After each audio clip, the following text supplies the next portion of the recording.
YouTube is official. Twitter's official. All right. We're almost official. official. Right, son of a bitch. We're almost official.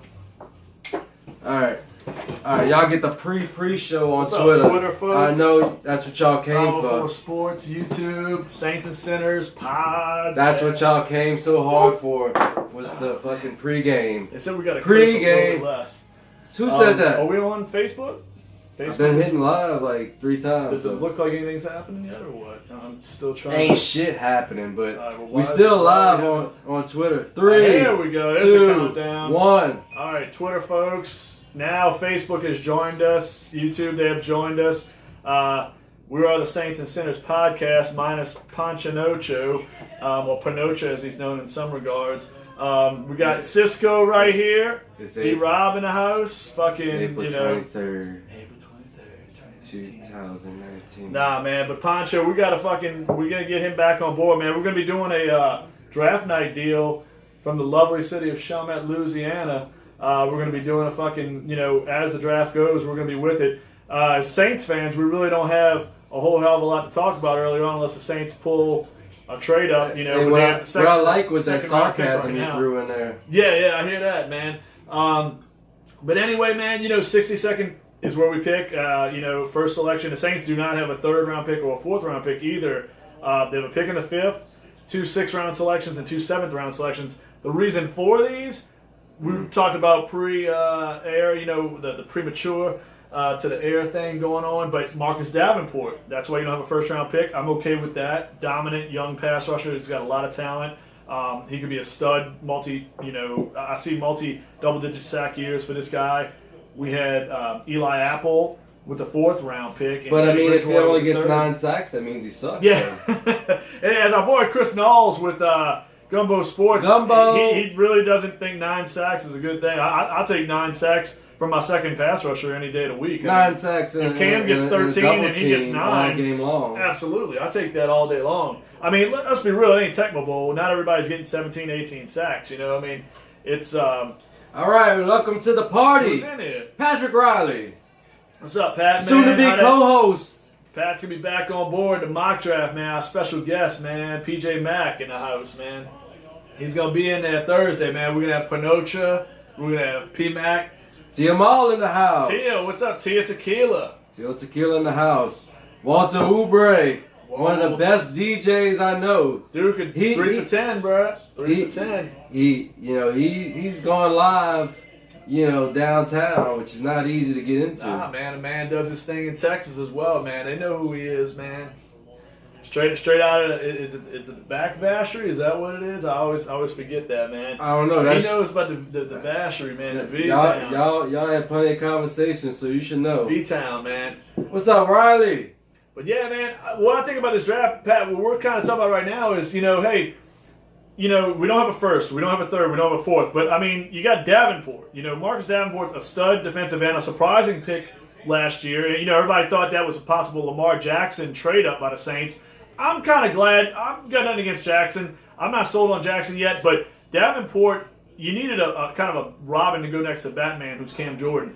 And Davenport's got the juice. I mean, he had the foot injury that kind of, derailed his season a little bit. But before that, man, he looked like he was coming along into becoming like a stud. I mean, his physicality, his size, his speed, his footwork. I mean, the dude's going to be he's a smart guy, too. Really intelligent football player. That dude's going to be worth it. I mean, absolutely. And then Bridgewater, if he is indeed your guy of the future, which there's a good chance he could be, a 3rd round pick's not a bad price to pay there. But who's to say they're not going to find another guy they like? They could. I mean, don't put it past the Saints. Don't put it past. But, Apple for the 4th, that was great value for a young corner that was a 1st round pick by the Giants out of Ohio State. Really filled the role of that number 2 corner last year. I mean, that was a problem. I mean, Ken Crawley was getting dusted over the field. Once he came in, it seems like P.J. Williams found himself in that slot. Apple was really good. I know some Saints fans are critical, but guess what? As a man cover, you're going to give up a play here or there. But Eli Apple, the dude's physical. I like his speed. The dude can play football. I think Eli Apple was a wonderful acquisition. Stupid move by the Giants, if you ask me personally. He really helped complete that secondary. That secondary was a ball hawk and no-fly zone. Absolutely. Since like a Seattle type of defense. From the middle of the season on, the Saints had one of the best defenses. I mean, not everybody felt that way, but people that actually watched games, saw a very dominant and that's backfield. What I'm saying. And the problem was, the Saints, they gave up a lot of yardage early on in the season. I mean, let's be real. Ryan Fitzpatrick kind of ran us through the mud in week 1. He couldn't do no wrong. I mean, that dude could have blindfolded himself and threw behind his back and completed a 40-yard pass in triple coverage in that game. He was a nightmare. He had the best game of his career pretty much. Atlanta hit us up pretty well. We had a hard schedule early, and our defense was finding itself a little bit early. For whatever reason, they just weren't gelled in. I think Dennis Allen, I like Dennis Allen. I was pissed with him early on, and we had some issues with the podcast, Dennis and I. But, but Dennis did a great job overall last year. But early on, he was very vanilla with his play calling. I think he kind of opened up the playbook a little bit more and did some things later on in the season. But like you said, Apple was a big part of everything.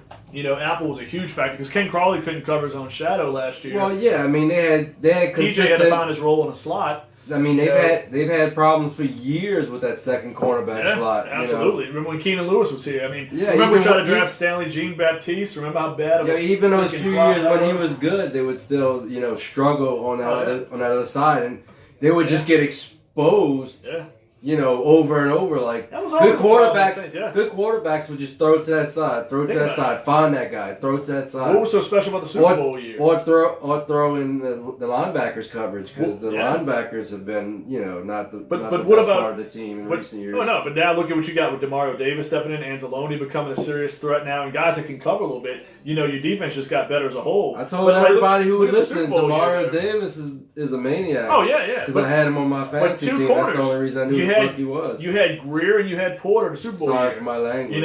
But the Saints, they didn't have they weren't the sexiest names in corners. But ask people from Buffalo, Jabari Greer was a damn good corner, and Tracy Porter was wonderful early in his career. Injuries really kind of derailed him a bit, but he was a damn good corner. Patrick Riley said Stanley Jean couldn't crack an AAF roster. No, you're right about that. That son-of-a-bitch there, man. I mean, he may literally be smoking crack at this point. Yeah, there's no telling what SJB is doing at this point. But he was. No, hopefully he's doing really good. But he was a terrible football player. He was one of the worst draft picks the Saints have had in recent memory. A fairly high pick that just did not pan out at all. I mean, that's a bust for sure. We know at 62.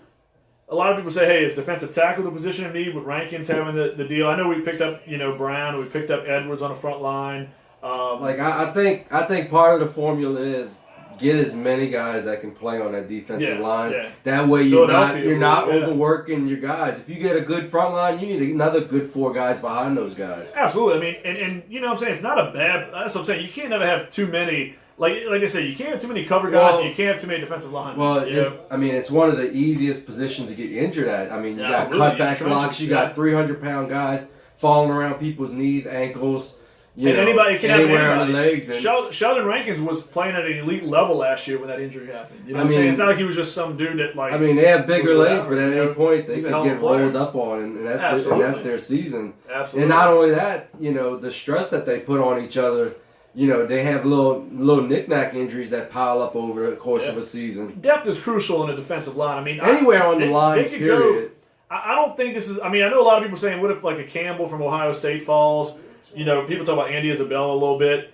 Different guys that the Saints could target at wide receiver. I just don't think. I like those guys. Somebody's going to fall to that 4th or 5th round area that Peyton might like. He could get creative and get back to the 4th, but I don't think you want to mortgage too much into the future. I know people say, oh, expect like Saints Wire. They're talking about expect the trade up. USA Today, Saints Wire is covering it. They're saying the Saints are likely to pull a move. Some people say A.J. Klein might be on a trade block because you go to two linebacker sets with Davis and with Anzalone. Klein might be a little expendable. You know what I'm saying? He led the team last year in tackles for loss, which surprises some people. But I don't know if that's going to happen. But to me, I don't think you give up next year's first or next year's second to get a mid-round upgrade. I think you're patient. You get a good pick at 62 and let the draft come to you at that point. I think we've covered this over recent weeks, but Mr. Patrick Riley wants to know is Ziggy still out there? I think he is. Ziggy has been dealing. I know there's been some medical reports going on with him. I know some teams are interested. The Raider fans have a hard on a mile long for this guy. I'll be honest with you, Pat. I wouldn't be surprised if something happens if he's got the medical clearance. If a team makes a move on him really quickly before going into the draft, I mean, it would make all the sense in the world. I mean, look what happened today. We saw a team like Kansas City was aggressive. They made that trade, giving 2 high picks for Frank Clark. When you possibly have an offense, such as they have, Yeah. Just having a couple of really good pass rushers might be the difference between them making it to the Super Bowl. And Ansah was a double-digit sack guy not long ago. I mean, Ansah's a guy when healthy, he can wreak havoc. I mean, man, if you have a rotation of Jordan, Davenport, and Ansah on the edges, I mean, that's just nasty, man. That's a lot that can happen. And the great thing about it is those guys all have great motors. Cam never takes a play off. Cam's constantly beating his guy. Davenport looks like he's just got a tremendous motor and a limited sample that we saw from Marcus. But, I mean, Ansah is a guy, I mean, if you could put Ansah in a role where, hey, pin your ears back and rush the passer on third down, this guy could be incredibly effective. I mean, we talked about that before in the show, that Ninkovich, that John Abraham role, Lawrence Taylor late in his career, even Reggie White late in his career. Situational pass rush is huge. I mean, if you were to sign a Ziggy Ansah and he comes up with 7 or 8 sacks this year, that means something's going on really good. I mean, assuming that Cam Jordan's healthy and Davenport's healthy, if you can add that, that's incredible. And Ansah's not going to be very expensive right now. So right now, coming off the injury, it's a bargain price for him, And you got to take advantage of that, whether it's any sport. I mean, if you can get a guy on a bargain injury deal, basically, with Ansah's kind of facing, as a free agent here in late April, you're not going to be paying him a ton of money. I'd rather take a flyer on an Ansah rather than do something foolish and maybe trade a next year's first, to get, what I'm saying? What are you really going to, the next year's first, you're not going to get a first this year, you know what I'm saying? It's going to be, I don't want to mortgage the future. With Drew coming down at this point of his career, 40 years old, I don't want to do nothing too crazy as far as, robbing Peter to pay Paul kind of thing. All right, we got some new joiners. We got Charles Morgan in the house. Joey in the house. Sir Charles. Sir Charles. Yep. In charge. All I could say is screw the Causeway, man. I had to go, I was ready. We about to go up to the Causeway yesterday, man. Going to pick up Lily. Freaking vehicle fire, man. And when the Causeway's got an accident, y'all caught on fire? No, we didn't catch on fire. I'm about to say, I wouldn't probably be doing this podcast right now if I was on fire, man. Fuck. If you was burnt up, we're doing this fucking podcast from the hospital. I just want you to know. My sex is on fire, but that's about it, man. But anyway, had to throw a little Kings of Leon in there, man. My boys, Cold Turkey used to do that song so well, man. We need Rosado and company to start getting that shit going again. Oh, yeah, I told somebody I knew that... It's fuck epic, right? I told somebody about Cold Turkey today. They was really shocked at, how badass they were and still could be. Yeah, we need a Cold Turkey reunion, man. If they're listening, man. Welcome to the stage, DZ Hoganson. Lon Deezy. Yep, it's showing her best memes that she's throwing up on the board. That's right. 420 didn't end yet. Hey, man, it's continuing forever. Well, what's funny? Like they say, next year, April, it's going to be all 420 all year, right? I mean, 420 all month. All month. I mean, and I've done nothing illegal today. All right, we got Dana in the house, Montero. Nice, what's up, Dana, man? I might have to holler at you, man. That dude knows how to freaking do that shit with them engines, bro. You know what I'm saying? Dana could freaking like MacGyver that shit, man. He could take some shit apart and do some crazy stuff with it. Riley's joining in. Yeah, Riley, what's up? He's co-piloting the ship. I like. He said, "Would you trade 62 for a late third and a fifth presented?" So would you trade down from there? That's to be honest with you, I don't hear nobody. You might be able to get into the mid third and get another fifth or fourth. I've been listening to some shows. Depending how desperate a team is. Nobody's saying that, and I think that's actually a good point, to be honest with you. Because I mean, look at what you got. A couple years ago, you get Kamara in the third. You got Jimmy Graham in the third or fourth, whatever it was. I think the thing is middle round pick. The older I get, when you're young and you don't want to trade down for shit. No. When you're young and impressionable, you think. Like the NFL, oh man, these guys made it to the top of the mountain. These are the smartest motherfuckers in the world. No, they ain't. They get impulsive just like we do in fucking drafts. No, absolutely. They see the guy they want and they just fucking throw. Look at the Ricky Williams trade. The fucking Saints traded their whole fucking draft. Plus 2 draft picks in the next. Let me ask you, next fucking draft. Is that not the worst draft trade? That doesn't set you back 5 years. I mean. Like I said, look at the article. It's not even close. You ever want to read something sick? Go look at who they could have got. That's the worst trade ever, and the second worst trade ever was the Bucs trading up the draft kicker. Yeah, with Aguayo, absolutely. But at least they didn't give up their whole draft for a fucking running back. The whole draft thing, I think it was like, I'm telling you, I remember those names. It was like Chris Samuels, I think was one of the guys, John Jansen, 2 great tackles for years to come. LeVar Arrington, I think, would have been draftable at that point. One of the best linebackers of his era. I mean, the Saints, they screw the pooch on that. But like Pat's saying, I like the idea. It would not hurt my feelings. I know the problem is, as a Saints fan, that night you're drinking a few Abitas, you're eating some crawfish, whatever you're doing, some jambalaya, you know what I'm saying? And you want the pick to be made. You want to say, oh shit, second round pick, let's see who we get. But here's the thing, like Pat's saying, the more sensible move to me could be to go get extra picks. What if you can get? We talked about that. We see Saints Wire. That's one of the biggest. That's one of the biggest tenets of Moneyball is to trade down and acquire more picks. The situation you're in, you almost have to play a little Moneyball because you don't have the first, you don't have the third, you need more cost-controlled contracts. Well, absolutely. Especially when you're coming into a draft with 5-6 picks. I mean, and Saints have been historically a good mid-round and late-round drafting team, and not especially a whole bunch of, not a whole bunch of early ones. They've nailed the ones that they moved up for. Oh, they have, yeah. But imagine if they had more shots at the end of the draft, in the middle of the draft, where you really could add starters and depth pieces, where when those other guys graduate to big contracts, like Mr. Pat was talking about, when they graduate to those big contracts, you got guys that are ready to step in, and then you keep that flow of young talent coming in. I mean, that's what the Patriots have done for years. I mean, absolutely. You don't always need the sexiest name because it works. It's one of the biggest parts of Moneyball is just acquire picks and have a good. You got to have a good scouting department to go with those picks. I mean, Jeff Ireland, but when you give yourself more chances, you can take. You could take risk here, and you could bring in more people and not just take the best guy available every round. Well, yeah, I mean, you got the situation where. Like I said, I mean, you don't want to. Everybody's worried about having their name. Everybody wants to win the draft the week of, and it's silly because same thing with free agency. To me, you always see teams shitting out a bunch of money free agency. Those teams a lot of times don't ever. I mean, look at the Giants. The last couple of years. You see other teams do it. Look at the Bucks. The Bucks, absolutely. They spent like about 5 or 6 years always trying to get the all these veteran players. They're winning. Anthony Johnson, the defensive lineman. They signed him from the Bengals. He sucked. Then he went back to the Bengals and went back to being, an average rotational guy. I mean, here's the thing. I mean, that's the thing too. You don't have to worry about winning. I mean, that's my thing. The value picks are important. I mean, like, we talk about a guy like Foster Moreau, the tight end from LSU, great run blocker, probably has ability in the pass catching game as well. That's a guy you can look. I mean, Jared Cook is going to be 32 years old this season.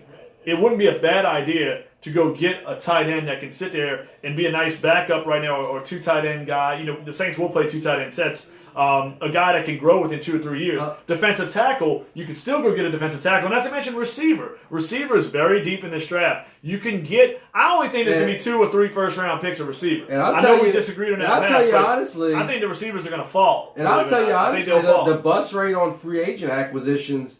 I mean, I don't have the stats to prove it, but it's probably very similar to drafting. I mean, there's so many teams that just want to get the highest paid guy, bring him in, get him fat and happy with the contract, take him out of a situation he was just starting to get good in, and to try to pigeonhole him into whatever you're trying to do on your team. Just for example, it doesn't always work. You need people that can visualize where these guys fit into the scheme. I mean, there's a lot of guys. And there's reasons that guys fall off. I mean, it could be an injury. Like we saw Pierre Thomas coming out of the University of Illinois. He, along with Mendenhall, were the 2 backs over there, both talented backs. Mendenhall, much higher pick. Pierre had that injury in college, dropped him all the way towards the end of the draft. And look, Pierre Thomas, great career, huge part of our Super Bowl run. Excellent career. It's funny, we talk about Chad Kelly being a psychopath of what he did with the people's house, but he was Mr. Irrelevant. And guess what? If he doesn't pull that stupid shit that he pulled by going to those people's house and laying across their furniture, he's probably the starting quarterback in Denver right now. Well, he was ready to take over that job. You know what I'm saying? And look at Marcus Colston. Almost Mr. Irrelevant. Second to last pick in the draft. Leading receiver in Saints history. Consistently an 80-catch guy. You have an issue with Twitter sphere or what? Look, testicle difficulties. Twitter's having testicle difficulties. We got a fucking up front close view of C right now. Whoa. On Facebook. He is there. I'm up in the house. For all of you to see, man. But anyway, we got a lot of antics from the guy known as Sirocco. According to some people, they just like to take the letters out of the name. But anyway, here we go. My stage name. Here we go. Saints, I like Pat's idea. I don't hear enough people talking about it. I think that might be the way to go. Get those picks. get them in house. I mean, the Saints are pretty deep. Let's be real. There's a lot of talent in this team. There's not a lot of immediate needs. You think defensive tackle because of the Rankins injury, but let's be real. At corner, that's always a spot we're always looking at in the secondary. The Saints play a lot of 3 safety sets. Would you be shocked if another safety came into the mix? Not necessarily, but corner, they're really deep for once, which is great. You're looking at Lattimore, you're looking at Apple, one of the best tandems to me in the league right there. P.J. Williams was money in the nickel. Patrick Robinson's coming back, who, got hurt very early on last year. You know what I'm saying? Justin Hardy showed that he could play a little corner at times. He's a special teams whiz. But Saints have some options, man. I mean, I think the depth is pretty good. They play a lot of 2 linebacker sets. There's depth at linebacker. You brought Robertson back. A lot of what he does is special teams. But, you know what I'm saying? Klein, we talk about Klein. What I would feel good about is, fuck all these other positions. Just keep shoring up both sides of the line. Absolutely. Keep getting talent. Just keep getting more guys. Like, maybe there may be one luxury pick at an offensive position if you think there's a guy that can take your offense to the next level. Guard. Maybe not there, but to me, I'm looking at guard. Offensive line and defensive line. That's how the Saints are going to get close to another championship. But what about guard or tackle, like a guy that can play multiple positions, a Swiss Army knife type of lineman? Let's be real. Let's be real. Pete's going in towards the end of his contract. He's been injury prone a little bit. Armstead's been injury prone. Ramczyk seems to be pretty healthy. Same with Warford. Easton's a new addition from Minnesota. It wouldn't hurt my feelings at all. And the Saints fans, you want to see sexy picks. You want to see skill position players. I don't think you're going to see.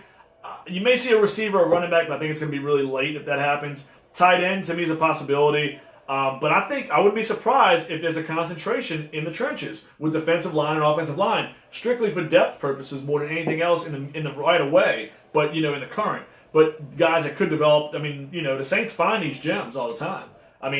Bushrod, Armstead, you know what I'm saying? Think about Jari Evans, a future Hall of Famer. You know what I'm saying? You find these guys, David Onyemata on the defensive side, they find good players in the trenches. That's been something they've done historically well, especially in the Peyton era, But where are we looking at, man? We got to be really into the draft, man. Like I said, we're going to be doing that showdown from Chalmette, Pat, and Poncho coming in on that. The Frank Clark deal went down today. Oh. Frank Clark just got paid $105 million over 5 seasons, I think it is. $63 million guaranteed for a guy that's, known as a woman abuser. I'm not liking that too much personally. But the Chiefs catching a little flack from that with the Kareem Hunt situation, feeling like they ignored that, and now they bring this guy in who's a known, domestic violence guy. It's cool, it's cool to abuse of a JJ, but you can't beat on a woman. No, but here's my thing. I don't know where to go on that, but I'm just gonna say I know you got the domestic violence thing is. Here's my thing. The average, some of the fans out there, and I'm not getting political here, but let's be real, man. We were pissed, not we, but some were pissed with a guy over an opinion. We were talking about a certain quarterback.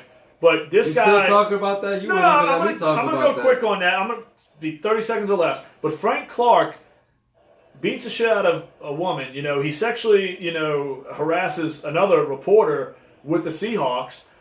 This guy's got some major issues going on, and he just got $105 million, $63 million guaranteed. But the fact that this guy, gets double-digit sacks and didn't say anything to piss anybody off from a political standpoint, is that where we're at as a country? We're that goddamn sensitive where if you don't agree with somebody's politics, you're ready to blackball him out of an organization, but you can abuse a woman and nobody says shit. What's the problem with that? That's all I'm saying. Tyreek Hill beat up on his kids, but they don't have any tape on it, So, that's not cool either. And that's what I'm saying. Look, the Kansas City connection, they got some shit going on. The evidence is the kid was taken from the home. So Yeah. What the fuck's going on with Kansas City? How's all this going on? We'll really see how tough Kansas City is. With the off-the-field. With the off-the-field shit. Depending on how they deal on Tyreek Hill. Which I've heard through the grapevine that they have tried to move him already, several times. And maybe it is because he's just... a piece of garbage as a person. But that's it. But you cut Hunt after the evidence came out.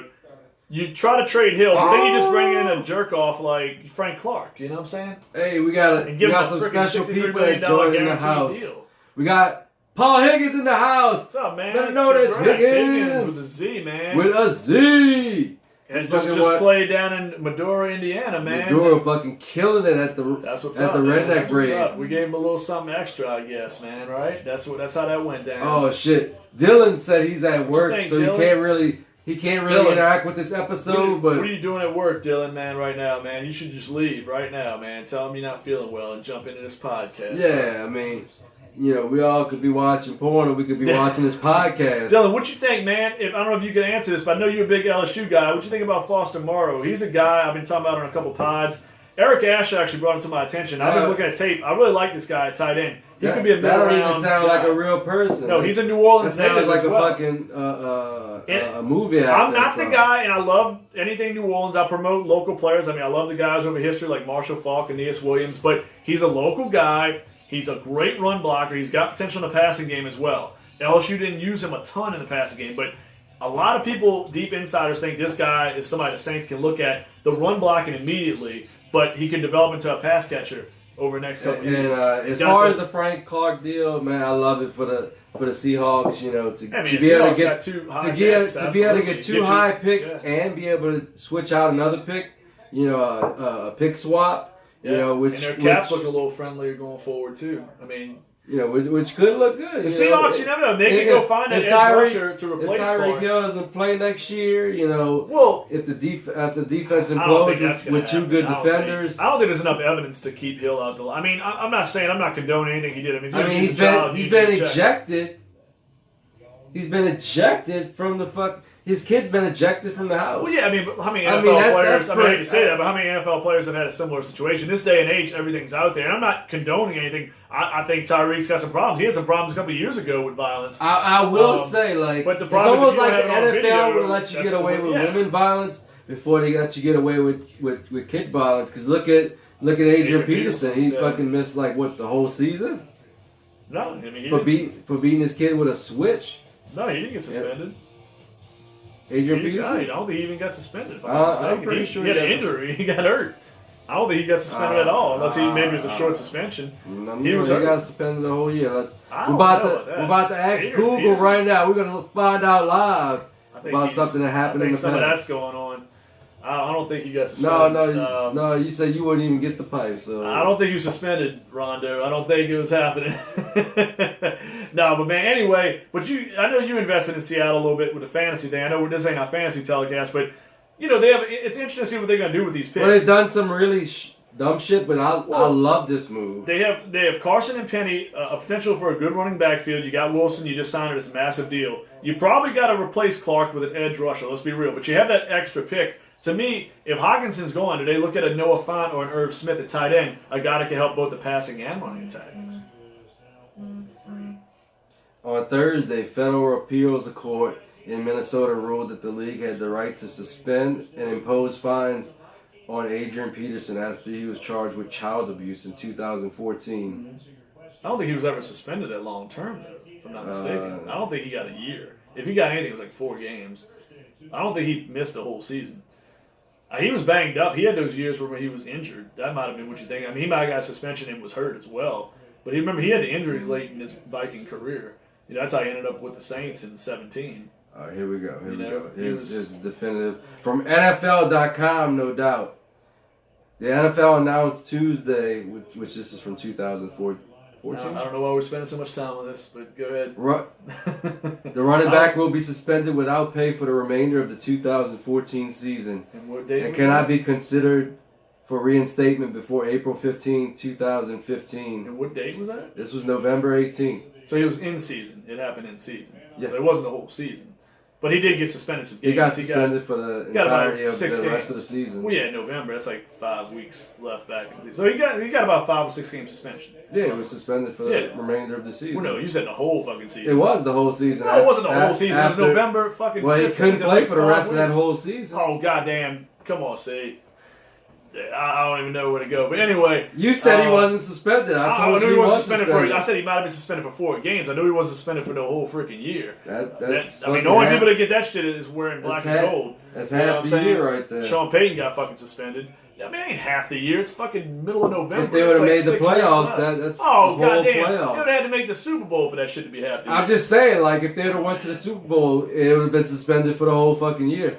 All right, welcome to the stage, Adrian Ramos, the best photographer man. I know, hands down. Like, you got to check out his what you call that, Instagram page, his Facebook page. City. You got to check all of them out. I think he's got a good pulse of what's going on in the city, man. I love the French Quarter pics. The ladies are nice to look at, even though I'm married. I like looking at those pictures, man. It's pretty. He accentuates everything, in a positive way. And I like he picks up, man. The dude could pick up some dude chilling on the street with a beer and make that shit look artsy. The bums that we wouldn't take 2 seconds to look at. Man, but you gotta appreciate life, man, because that's that's what I like about. It's a picture that should be going into an art gallery. It should be. I mean, because look, the average person is gonna drive by somebody and say, "Oh, freaking bum," or this and that. But you know what? The photo like that, you don't know what's going on with that person, man. You know what I'm saying? You never know what that person's dealing with. You know what I'm saying? That person might have had a hard life, some different things. Adrian picks that up in his photography, man, and picks up the positive portion. It's a hard knock life. No, I mean, we got a beautiful city, man. Whatever people say, He said he was gonna come here and show the art of this podcast. Hey, man, we could, man. That's good, bro. Maybe you gotta dress up in something, man. A little something extra that day. I mean, that day. I can't just wear my. I can't wear my PewterCast shirt that day. You gotta go a little extra spiffy, man, that day. But here's my thing, man. What about real quick NBA playoffs, man? We see some series that are gonna end tonight. It appears that Orlando will start their vacation and hit Disney World up pretty early this year because. Well, Pat Riley did say earlier that some teams are flexing their muscles right now. Hey, look, Pat, what about Milwaukee, man? Yeah, Philadelphia's handing Brooklyn their ass. That series appears to be over as well. I mean, Brooklyn was a nice story, but they're more of a team that they're missing some pieces. This was the D'Angelo Russell is an all-star. He's one of the best three-point shooters in the league. Can get a shot up over anybody, but it kind of ends there. I mean, Jared Allen's a nice player, but they don't have the guns to go against these teams. These teams with 3 superstars, 4 borderline all-stars. They don't have the guns to go against those teams yet. But if they bring in Kevin Durant. And maybe he brings in somebody else with him. I don't think that's gonna. I think the Knicks are happening, dude. I think the Knicks are gonna form something somehow. I think they have the wrong New York team. No, I mean they might, but it's the fact is one team. The Barclays Center, great shiny new facility across the river in Brooklyn, that area. But the problem is, the Knicks are historical. You're playing in Manhattan, man, the most notable arena on planet Earth in Madison Square Garden. I think they got all this cap space. They could pull a Durant. They could pull a Irving. If they get Zion. The Knicks? I mean, there's a lot of possibilities. The Knicks Who's the Knicks owner? James Dolan? Dolan's a piece of shit. But if you think he's going to want to fuck with James Dolan, he's going to want to fuck with Jay-Z. But you know what? I mean, I'm just saying. The Russian dude owns more of the team than Jay-Z. Hey, the Russian dude going to slip him like $300 million under the table. I mean, that could go on anywhere, man. These owners are filthy, man, most of them. But look, here's my thing. You don't get that Russian money. Well, I mean, no, it's funny, but the Nets, they're going the right path. I think the Nets need to be smart and just make additional ads. Don't get too cute. I mean, look, like I said, you're well coached. I mean, if they had a stupid ass GM like Dell Demps did, you fire your coach after a team breaks forward. They had that breakthrough year this year. You know what I'm saying? You got to keep that coach, keep that group intact, but add some pieces. You know what I'm saying? Look, the Knicks are gonna. To me, I think the Knicks are gonna make a splash. I really do, one way or another. I think, like I said, that's who the Pelicans need to look at. We got some new people in the house. We got Leona Michelle. Hey, Aunt Leona's in the house. How you doing? We got. We're gonna be in Chalmette Thursday. Oh man, let's have a moment of silence. We can't even say this too fast. We gotta let everybody know who's in the fucking house. Whoa. I think Ted the Big Dog Joseph Militello. Ted, what's up, man? What you can't thinking, curse. Man? What you thinking, Ted, about this draft coming up, man? This is an R-rated podcast. It is. But now, let me ask you this. Now, we're talking about the playoffs real quick. I'll tell you one thing. I'm looking forward to this Milwaukee-Boston series more than anything. This Bucks-Celtics series, to me, has a chance to steal the show in round 2 of the playoffs. Ted pulled out the MVP emoji. Ted, I'm loving it, bro. But what do you think, man? Celtics and Bucks going at it. To me, MVP. Speaking of MVP, we put on 504sports.net a couple weeks back. Giannis should be a unanimous MVP. He shows it every night. What is James Harden doing right now? He's having games where he shoots 2 for 30. I mean, his efficiency is terrible right now from the field. Giannis is scoring 40 freaking points. Other nights he's putting up 20 and 15 with like 20 minutes. James Harden Giannis is the MVP. James Harden is like Kobe Bryant without the defensive tenacity or the fucking or the killer I don't instinct. think he's got the shot of Kobe either. I think Kobe and Harden is like, to me, Kobe's way better than Harden.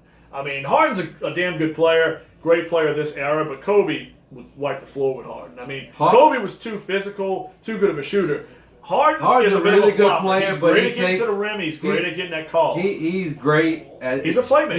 He's great at exposing the inconsistencies in the rules to where they have to fucking change the rule because they didn't think anybody would get so petty to fucking draw some stupid ass fouls. Like here's my thing too. Well, I mean, look, and speaking of his old teammate, Oklahoma City's in danger of going home soon as well. Portland's really sticking its head. The team that the Pelicans swept, embarrassed last year.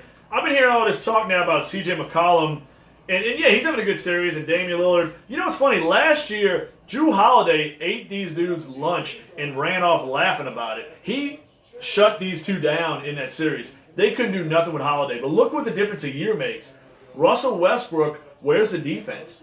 Westbrook, Schroeder, where's the defenders at? Paul George has kind of disappeared a little bit. Steven Adams has been a little inconsistent. It's a bad matchup for him. It is a bad matchup, but Russell Westbrook is not an MVP-type player. He can put up stats, he's a great talent, but he's not an MVP-level player. I'll say it right now. As Jusuf Nurkic broke his leg, so they didn't have to be forced to play. Cantor's getting some revenge. They weren't forced to play that fucking jackass who fucking all he is pretty stats, but he's not a good player. But Cantor's filled that role well. Al-Farouq Aminu, ex-Hornet, in Pelican, whatever, with the time he was there at the exchange of names. But look at Aminu. He's had a tremendous series. He's having a coming out party, doing things I never thought he would do.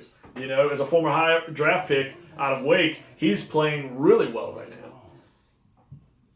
He was a Wake guy. Where was Aminu? He was a young dude. He was 19. Was it Wake that he went to? I can't think of his college. I don't know why. I don't think he went to Wake. Where did he go? Where did Aminu go to school? I don't know why I'm thinking Wake. I don't think it might not have been Wake, though. It might have been one of those ACC schools. But anyway, Aminu was playing out of his mind. See if we can get what school he went to. Because remember, he was a big cog in the original Paul trade.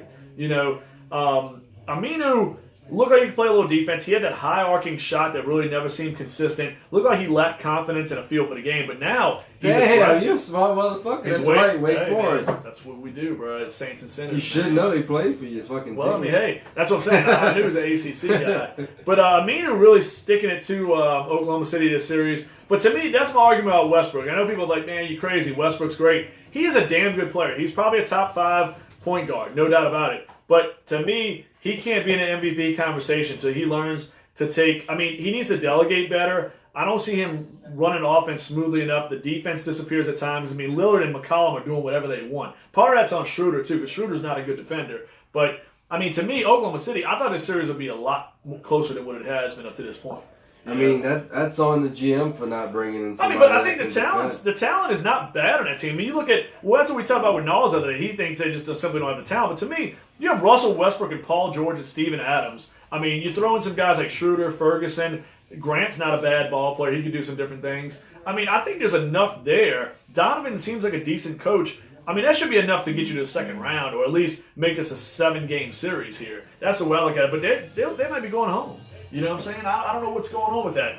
But the East, are we at the point where the East has to be taken seriously? Some of these teams in the East, like Milwaukee, you know what I'm saying? Like Toronto. The teams at the very top. The top 3 or so, yeah. I think they have to be taken seriously. I don't think Boston can beat. I don't think they have the juice. I don't know. I like the roster, the depth, but I don't know if they can put it together. I don't know if they. I mean, they got different guys that can beat you every night, but do they have the chemistry? Boston, you know what I'm saying? Milwaukee. But sometimes that team seems like they struggle with chemistry. Well, no, I mean, this is gonna be a great series. I don't know if I'd even put money down on this series. Milwaukee, to me, I picked Toronto to win the whole damn thing, so I'm expecting them to move on. But Milwaukee in Boston is going to be a classic series, in my opinion. I think both fan bases are hyped. They're going back and forth on Twitter, talking a lot of mad smack. I mean, I'm ready. And Giannis, to me, I want him to prove even more that he's a unanimous MVP. Giannis, Amanamatuko! Yeah, the Greek Freak is balling right now, man. But where we at right now? 38-minute mark. So that means we're going to be getting out of here, man. We're going to be back on Thursday from a destination in Chalmette, probably one of the bars out there.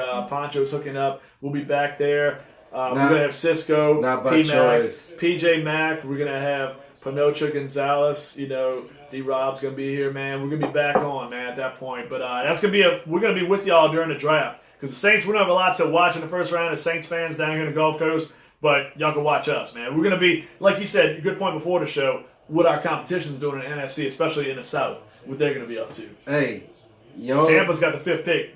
You know, you got to know what the other team. Carolina is a crucial draft for them, if you ask me, and so Atlanta as well. They're up there. All right, so we are out. All right, homies. Peace. Music next week. Music coming back. I was like, you're off there. That's funny. I was like, yeah, dude, don't curse that much. My Aunt Leona's like the most religious lady on earth. And you're like, yeah, Aunt Leona Michelle's here. Yeah, this motherfucker.